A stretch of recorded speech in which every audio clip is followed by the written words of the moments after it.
I think to say by this title that he liked it, but it had some flaws. Let's check this out, shall we? I think it's fair to say that we haven't exactly been drowning in quality sci-fi movies over the past few years. Nope. Yeah, Dune turned out pretty good, but really that was just another adaptation of an existing story. And yeah, Avatar 2 certainly looked nice, but it was about as intellectually engaging as an episode of Teletubbies.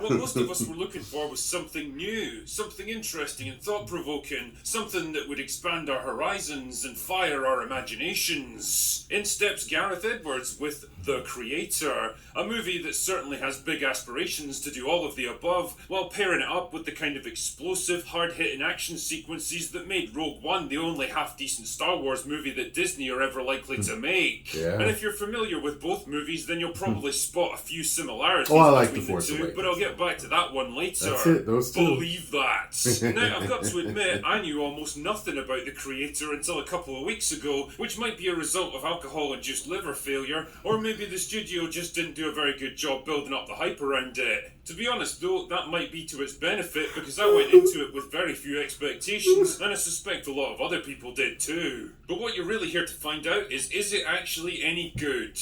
Well, sort of. It does a lot of things extremely well, manages to address some very timely issues in the present day, makes the most of its limited resources to produce some genuinely impressive visuals, introduces a cast of characters with lots of nuance and understandable motivations played by extremely capable actors, and generally comes across as a movie that had a lot of passion and care put into it. That being said, it is let down by a slightly muddled and bloated script that indulges in a few too many protracted action scenes, relies too much on convenience and coincidence to keep things moving forwards, doesn't really give its weighty subject matter the time or attention that it needs, and probably sees itself as a bit more deep and meaningful than it really is. In short, while it's better than the mindless sludge that passes for mainstream Hollywood movies these days, it does fall frustratingly short of the potential that it clearly had.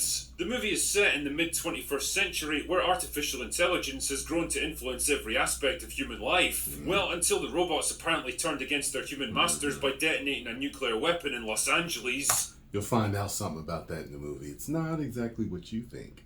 Effectively solving the homeless problem with extreme prejudice. From then on, robots have been outlawed and the US government has launched a full-scale war to eradicate them, assisted by a giant orbital weapons platform that can wipe out entire cities with a single strike. The only remaining holdout is New Asia, which continues to harbour and develop AI systems with the help of Nirmata, a genius but enigmatic scientist. Enter Joshua Taylor, an American soldier sent undercover in New Asia to find Nirmata and kill him. Along the way, he falls in love with a woman named Maya, only for the mission to fall apart when his superiors jump the gun and order a raid on the compound, resulting in her apparent death. Skip forward 5 years and Taylor gets recruited for a second mission to eliminate a mysterious new weapon that could turn the tide of war against humanity. The clincher for him is the revelation that Maya is still alive and well and apparently helping to develop the weapon. Before you know it, Taylor and his team are deep behind enemy lines and manage to get their hands on the weapon, which turns out to be an android in the shape of a small girl. A girl who's the key to everything, if you will. Yes, it's one of those movies. Anyway, the mission goes tits up and most of the team get killed or captured, forcing Taylor to go on the run with the girl who's the key to everything. What follows is a protracted cat and mouse game as Taylor and his new friend travel through New Asia on their way to find Maya, gradually forming a paternal bond while being pursued by the local government, the US military, and Nirmata's rebel forces. But will Taylor ever be reunited with his wife again? Will the girl who's the key to everything end the war and bring about a lasting peace, or become the ultimate weapon that can destroy humanity? Story-wise, there's a lot going on in The Creator. It's trying to wrestle with a ton of different themes, subplots and character arcs, while working in some pretty extensive action sequences that eat up a lot of screen time, and the impression I get is that Gareth Edwards might have bitten off more than he can chew with this one. The result is that while The Creator definitely gives the audience a lot to think about, it doesn't have enough time to provide satisfying resolutions to most of them. The age-old question of whether machines can truly achieve consciousness is basically glossed over in favour of the war to eliminate them. The revelation about the nuclear blast in LA that completely changes the nature of the entire war is handled with literally a single line of dialogue and then never mentioned again. That's Characters it, yeah. conveniently bump into the exact people they need to find in order to move the plot forwards, and antagonists make pretty illogical decisions to give the heroes a convenient way out.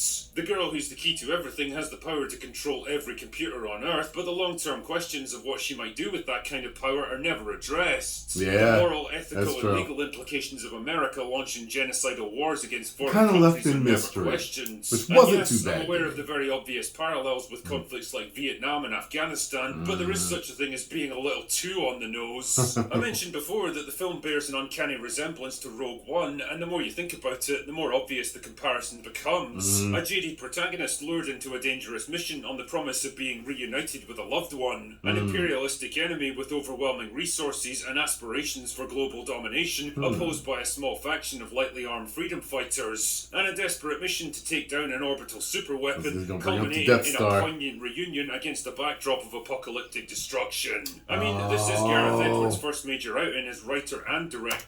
That's going to be important. See them embracing like that with the Death Star? That's going to be important later. If you go see the movie, it's like, hey, I forgot about that. So I can't blame the guy for falling back on some familiar tropes to That's anchor his fine. story, Yeah. but it might have been nice to get a bit more originality. Sorry. On the plus side, the character work in The Creator is generally very strong. Taylor's a likeable protagonist, and you can totally understand the guy's inner conflict between the mission and his personal motivations. I'm not entirely sure why they gave him a prosthetic arm and leg when they provide him with no extra abilities, and he's never forced to survive without them, but whatever. The supporting cast are all solid, and fuck me, it's always nice to see Finchy from The Office cropping up in the weirdest places. Gosh, yeah, I found with that, it'll be up to me nuts and guts.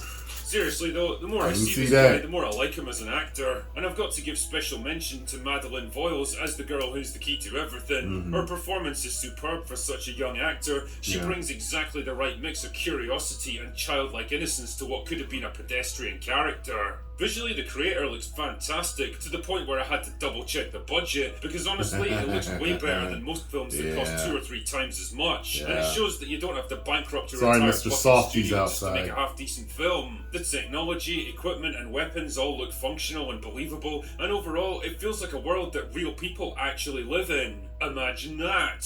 Ultimately, there's a lot to recommend about The Creator, and while Gareth Edwards' aspirations probably outstrip his abilities with this script, it's a decent enough movie that kept me interested and engaged, provided some fun action set pieces that actually had a bit of weight behind them, and delivered some pretty good emotional payoffs by the end. And well, it proves that you don't need a $300 million budget to compete with the big boys in 2023. Damn And it's right. exactly the kind of original, good. inventive movie made by talented filmmakers that we need to see a lot more of in modern cinema.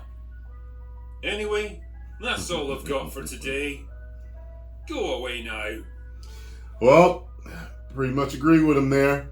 I enjoyed myself. I'm telling you that if you are a sci-fi fan, you enjoy sci-fi movies, definitely go see it. Give it a shot. If you enjoyed Rogue One, definitely go see it. Give it a shot. I'm telling you, it's definitely worth it. It might be a little bloated, like he said, because I do remember feeling like, there's a lot going on in this movie, but I didn't say that in my review, but hearing him say it did kind of bring that to light. Like, there was a lot going in the movie. Some things were glossed over, but it's a good time. Trust me on that. Go over there and follow the drinker. Tell him Tyrone Magnus sent you. 10 million subscribers. Woo!